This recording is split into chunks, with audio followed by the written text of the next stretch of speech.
नारायण नारायण नारायण नारायण। श्रीमद्भागवत अष्टम स्कंध अथ चतुर्विंशोऽध्यायः 24वां अध्याय। भगवान के मत्स्यावतार की कथा। राजा परीक्षित ने पूछा, भगवान के कर्म बड़े अद्भुत हैं। उन्होंने एक बार अपनी योग माया से मत्स्यावतार धारण करके बड़ी सुंदर लीला की थी। मैं उनके उसी आदि अवतार की कथा सुनना चाहता हूँ। भगवान, ये मत्स्य योनि एक तो यों ही लोक निंदित है, दूसरे तमोगुणी और असह्य परतंत्रता से युक्त भी है। सर्वशक्तिमान होने पर भी भगवान ने कर्म बंधन में बंधे हुए जीव की तरह यह मत्स्य का रूप क्यों धारण किया? भगवान, महात्माओं के कीर्तनीय भगवान का चरित्र समस्त प्राणियों को सुख देने वाला है। आप कृपा करके उनकी वह सब लीला हमारे सामने पूर्ण रूप से वर्णन कीजिए। सूत जी कहते हैं, शौनक आदि ऋषियों, जब राजा परीक्षित ने भगवान श्री सुखदेव जी से यह प्रश्न किया, तब उन्होंने भगवान विष्णु का वह चरित्र जो उन्होंने मत्स्यावतार धारण करके किया था वर्णन किया। श्री सुखदेव जी कहते हैं, परीक्षित, यूं तो भगवान सबके एकमात्र प्रभु हैं, फिर भी वे गौ, ब्राह्मण, देवता, साधु, वेद, धर्म और अर्थ की रक्षा के लिए शरीर धारण किया करते हैं।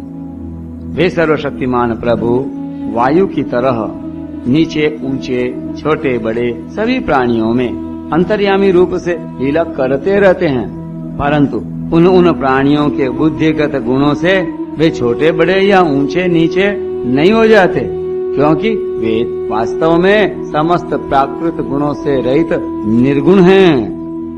परीक्षित, पिछले कल्प के अंत में ब्रह्मा जी के सो जाने के कारण ब्राह्म नामक नैमित्तिक प्रलय हुआ था। उस समय भूरलोक आदि सारे लोक समुद्र में डूब गए थे। प्रलय काल आ जाने के कारण ब्रह्मा जी को नींद आ रही थी, वे सोना चाहते थे। उसी समय वेद उनके मुख से निकल पड़े और उनके पास ही रहने वाले हयग्रीव नामक बलि दैत्य ने उन्हें योग बल से चुरा लिया। सर्वशक्तिमान भगवान श्री हरि ने दानवराज हयग्रीव की यह चेष्टा जान ली, इसलिए उन्होंने ये मत्स्यावतार ग्रहण किया। परीक्षित, उस समय सत्यव्रत नाम के एक बड़े उदार एवं भगवत परायण राजर्षि केवल जल पीकर तपस्या कर रहे थे। वही सत्यव्रत वर्तमान महाकल्प में विवस्वान सूर्य के पुत्र श्राद्ध देव के नाम से विख्यात हुए और उन्हें भगवान ने वैवस्वत मनु बना दिया। एक दिन वे राजर्षि कृतमाला नदी में जल से तर्पण कर रहे थे। उसी समय उनकी अंजलि के जल में एक छोटी सी मछली आ गई। परीक्षित, द्रविड़ देश के राजा सत्यव्रत ने अपनी अंजलि में आई हुई मछली को जल के साथ ही फिर से नदी में डाल दिया। उस मछली ने बड़ी करुणा के साथ परम दयालु राजा सत्यव्रत से कहा, राजन, आप बड़े दीन दयालु हैं। आप जानते ही हैं कि जल में रहने वाले जंतु अपनी जाति वालों को भी खा डालते हैं। मैं उनके भय से अत्यंत व्याकुल हो रही हूँ। आप मुझे भी फिर इस नदी के जल में क्यों छोड़ रहे हो? राजा सत्यव्रत को इस बात का पता नहीं था कि स्वयं भगवान मुझ पर प्रसन्न होकर कृपा करने के लिए मछली के रूप में पधारे हैं। इसलिए उन्होंने उस मछली की रक्षा का मन ही मन संकल्प किया। तो राजा सत्यव्रत ने उस मछली की अत्यंत दीनता से भरी बात सुनकर बड़ी दया से उसे अपने पात्र के जल में रख लिया और अपने आश्रम में ले आई। आश्रम पर लाने के बाद एक रात में ही वह मछली उस कमंडलू में इतनी बढ़ गई कि उसमें उसके लिए स्थान ही न रहा। तो उस समय मछली ने राजा से कहा, अब तो इस कमंडलू में मैं कष्ट पूर्वक भी नहीं रह सकती, अतः मेरे लिए कोई बड़ा सा स्थान नियत कर दें जहाँ मैं सुख पूर्वक रह सकूं। राजा सत्यव्रत ने मछली को कमंडलू से निकालकर एक बहुत बड़े पानी के मटके में रख दिया, परंतु वहाँ डालने पर वह मछली 2 ही घड़ी में 3 हाथ बढ़ गई। फिर उसने राजा सत्यव्रत से कहा, राजन, अब यह मटका भी मेरे लिए पर्याप्त नहीं है, इसमें मैं सुख पूर्वक नहीं रह सकती। मैं तुम्हारी शरण में हूँ, इसलिए मेरे रहने योग्य कोई बड़ा सा स्थान मुझे दो। परीक्षित, सत्यव्रत ने वहाँ से उस मछली को उठाकर एक सरोवर में डाल दिया, परंतु वह थोड़ी ही देर में इतनी बढ़ गई कि उसने एक महामत्स्य का आकार धारण कर उस सरोवर के जल को घेर लिया और कहा, राजन, मैं जलचर प्राणी हूँ, इस सरोवर का जल भी मेरे सुख पूर्वक रहने के लिए पर्याप्त नहीं है, इसलिए आप मेरी रक्षा कीजिए और मुझे किसी अगाध सरोवर में रख दीजिए। मत्स्य भगवान के इस प्रकार कहने पर वे एक एक करके उन्हें कई अटूट जल वाले सरोवरों में ले गए, परंतु जितना बड़ा सरोवर होता उतने ही बड़े वे बन जाते। अंत में उन्होंने लीला मत्स्य को समुद्र में छोड़ दिया और समुद्र में डालते समय मत्स्य भगवान ने सत्यव्रत से कहा, वीर, समुद्र में बड़े बड़े बली मगर आदि रहते हैं, वे मुझे खा जाएंगे, इसलिए आप मुझे समुद्र के जल में मत छोड़िए। मत्स्य भगवान की यह मधुर वाणी सुनकर राजा सत्यव्रत मोह मुग्ध हो गए। उन्होंने कहा, मत्स्य का रूप धारण करके मुझे मोहित करने वाले आप कौन हैं? आपने एक ही दिन में 400 कोस के विस्तार का सरोवर घेर लिया। आज तक ऐसी शक्ति रखने वाला जलचर जीव तो न मैंने कभी देखा था और न सुना ही था।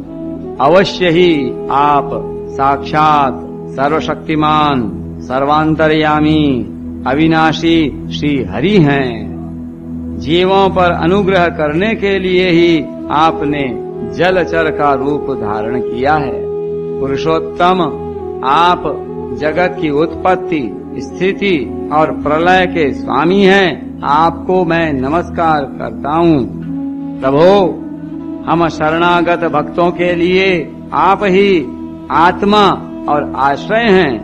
यद्यपि आपके सभी लीलावतार प्राणियों के अभ्युदय के लिए ही होते हैं, तथापि मैं ये जानना चाहता हूँ कि आपने यह रूप किस उद्देश्य से ग्रहण किया है। कमल नयन प्रभो, जैसे देहादि अनात्म पदार्थों में अपनेपन का अभिमान करने वाले संसारी पुरुषों का आश्रय व्यर्थ होता है, उस प्रकार आपके चरणों की शरण तो व्यर्थ हो नहीं सकती, क्योंकि आप सबके अहैतुक प्रेमी, परम प्रियतम और आत्मा हैं। आपने इस समय जो रूप धारण करके हमें दर्शन दिया है, यह बड़ा ही अद्भुत है। न तेरविंदाक्ष पदोपसर्पणम् मृषा भवेत् सर्वसुहृद प्रियात्मनः यथेतरेषाम् पृथगात्मनाम् सताम् मदीदृशो यत् वपुरद्भुतम् हीनः। श्री सुखदेव जी कहते हैं, परीक्षित, भगवान अपने अनन्य प्रेमी भक्तों पर अत्यंत प्रेम करते हैं। जब जगतपति मत्स्य भगवान ने अपने प्यारे भक्त राजर्षि सत्यव्रत की यह प्रार्थना सुनी, तो उनका प्रिय और हित करने के लिए, साथ ही कल्पांत के प्रलयकालीन समुद्र में विहार करने के लिए उनसे कहा।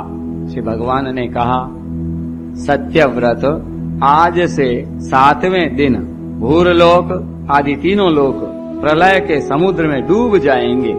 उस समय जब तीनों लोक प्रलय काल की जल राशि में डूबने लगेंगे, तब मेरी प्रेरणा से तुम्हारे पास एक बहुत बड़ी नौका आएगी।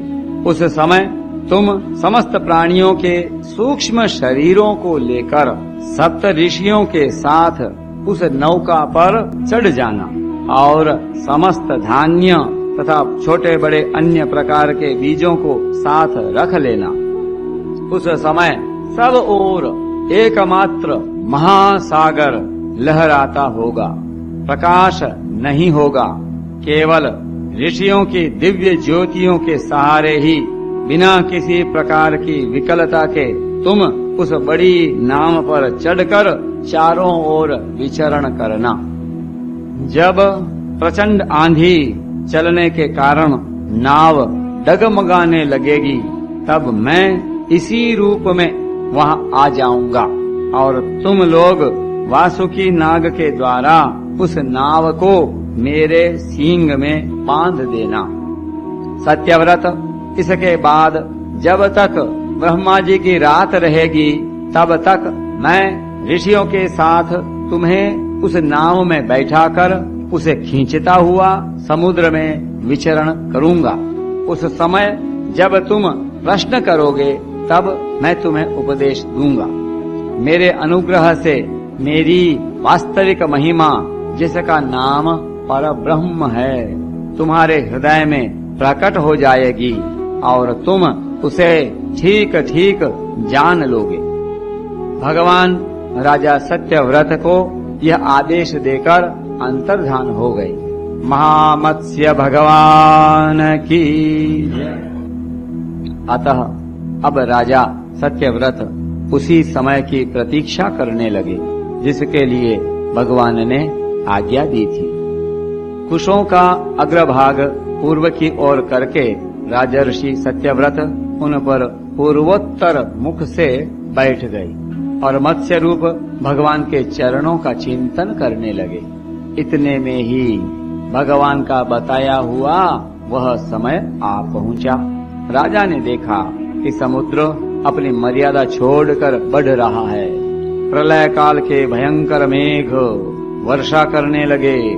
देखते ही देखते सारी पृथ्वी डूबने लगी।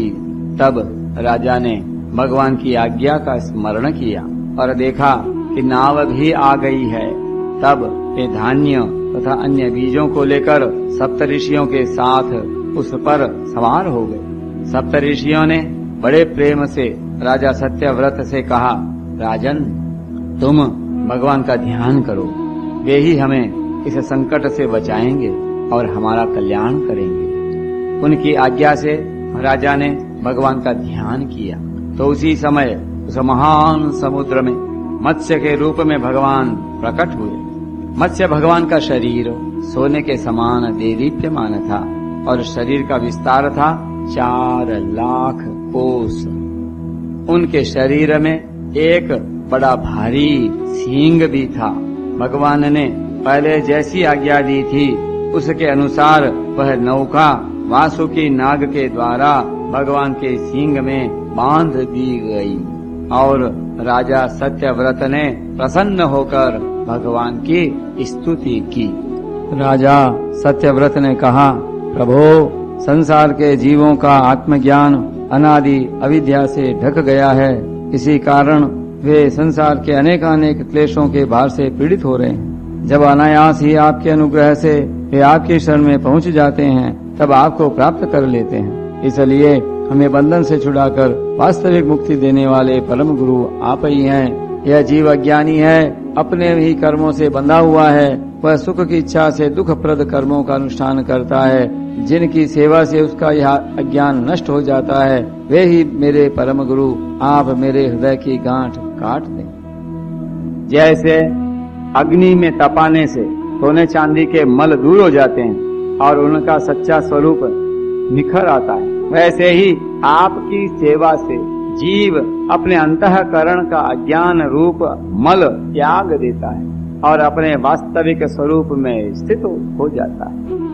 आप सर्वशक्तिमान अविनाशी प्रभु ही हमारे गुरुजनों के भी परम गुरु हैं, अतः आप ही हमारे भी गुरु बने। भूयात् स ईशः परमो गुरोर गुरुः। जितने भी देवता, गुरु और संसार के दूसरे जीव हैं, वे सब यदि स्वतंत्र रूप से एक साथ मिलकर भी कृपा करें तो आपकी कृपा के 10,000वें अंश के अंश की भी बराबरी नहीं कर सकते। प्रभु आप ही सर्वशक्तिमान हैं, मैं आपकी शरण ग्रहण करता हूँ। जैसे कोई अंधा अंधे को ही अपना पथ प्रदर्शक बना ले, वैसे ही अज्ञानी जीव अज्ञानी को ही अपना गुरु बनाते हैं। आप सूर्य के समान स्वयं प्रकाश और समस्त इंद्रियों के प्रेरक हैं। हम आत्म तत्व के जिज्ञासु आपको ही गुरु के रूप में वर्ण करते हैं। अज्ञानी मनुष्य अज्ञानियों को जिस ज्ञान का उपदेश करता है वह तो अज्ञान ही है। उसके द्वारा संसार रूप घोर अंधकार की अधिकाधिक प्राप्ति होती है, परंतु आप तो उस अविनाशी और अमोघ ज्ञान का उपदेश करते हैं जिससे मनुष्य अनायास ही अपने वास्तविक स्वरूप को प्राप्त कर लेता है। आप सारे लोक के सुहृद, प्रियतम, ईश्वर और आत्मा हैं। गुरु उसके द्वारा प्राप्त होने वाला ज्ञान और अभीष्ट की सिद्धि भी आपका ही स्वरूप है।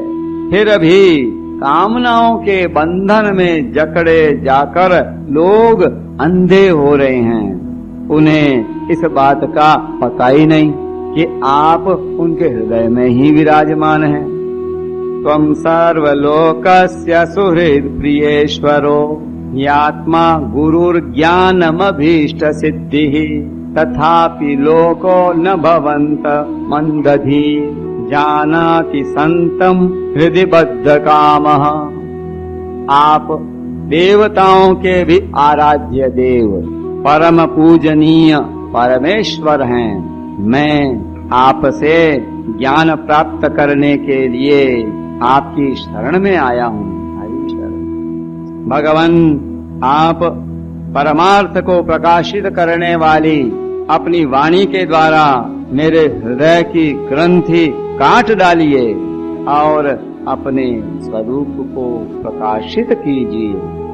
श्री सुखदेव जी कहते हैं, परीक्षित, जब राजा सत्यव्रत ने इस प्रकार प्रार्थना की तब मत्स्य रूपधारी पुरुषोत्तम भगवान ने प्रलय के समुद्र में विहार करते हुए उन्हें आत्म तत्व का उपदेश किया। भगवान ने राजर्षि सत्यव्रत को अपने स्वरूप के संपूर्ण रहस्य का वर्णन करते हुए ज्ञान, भक्ति और कर्मयोग से परिपूर्ण दिव्य पुराण का उपदेश किया, जिसको मत्स्य पुराण कहते हैं। सत्यव्रत ने ऋषियों के साथ नाव में बैठे हुए ही संदेह रहित होकर भगवान के द्वारा उपदिष्ट सनातन ब्रह्म स्वरूप आत्म तत्व का श्रवण किया। इसके बाद जब पिछले प्रलय का अंत हो गया और ब्रह्मा जी की नींद टूटी, तब भगवान ने हयग्रीव असुर को मारकर उससे वेद छीन लिए और ब्रह्मा जी को दे दिए। भगवान की कृपा से राजा सत्यव्रत ज्ञान और विज्ञान से संयुक्त होकर इस कल्प में वैवस्वत मनु हुए। अपनी योग माया से मत्स्य रूप धारण करने वाले भगवान विष्णु और राजर्षि सत्यव्रत का यह संवाद एवं श्रेष्ठ आख्यान सुनकर मनुष्य सब प्रकार के पापों से मुक्त हो जाता है। जो मनुष्य भगवान के इस अवतार का प्रतिदिन कीर्तन करता है, उसके सारे संकल्प सिद्ध हो जाते हैं और उसे परम गति की प्राप्ति होती है। प्रलय कालीन समुद्र में जब ब्रह्मा जी सो गए थे, उनकी सृष्टि शक्ति लुप्त हो चुकी थी। उस समय उनके मुख से निकली हुई श्रुतियों को चुराकर हयग्रीव दैत्य पाताल में ले गया था। भगवान ने उसे मारकर वे श्रुतियां ब्रह्मा जी को लौटा दी एवं सत्यव्रत तथा सप्तऋषियों को ब्रह्म तत्व का उपदेश किया। उन समस्त जगत के परम कारण लीला मत्स्य भगवान को मैं नमस्कार करता हूँ। लीला मत्स्य भगवान की जय। नारायण नारायण नारायण नारायण।